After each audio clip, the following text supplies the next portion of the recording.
இது சீனாவின் லியான்ஜோவில் அறுவடை காலம். கிராமவாசிகள் எம்பெரி பழங்களைச் சேகரிக்கிறார்கள்.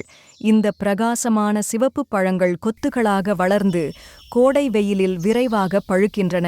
ஆனால் அவை நீண்ட நாள் நிலைக்காது. மிகை பழுப்பாகும் முன் சரியான தருணத்தில் பறிக்கப்படுகின்றன. நன்கு கழுவிய பிறகு இந்த பழங்கள் அடுப்பில் மூடி வைத்து மெதுவாக வேக வைக்கப்படுகின்றன. அவற்றின் சாறு வெளியேறி ஈரம் குறைந்து ரூபி சிவப்பு நுரையாக மாறுகிறது.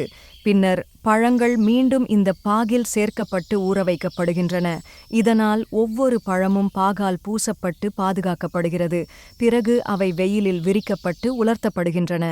உலரும் போது கருமையான தோற்றத்தை பெறுகின்றன. இறுதியாக அவற்றின் மேல் சீனி தூவப்படுகிறது. இதனால் எம்பெரி பழங்கள் இனிப்பு மற்றும் புளிப்பின் வெடிப்புணர்வை தருகின்றன. அதே நேரத்தில் உள்ளே மென்மையாக இருக்கும். இப்படி ஒரு பருவகால பழம் நீடித்திருக்க மாற்றப்பட்டது.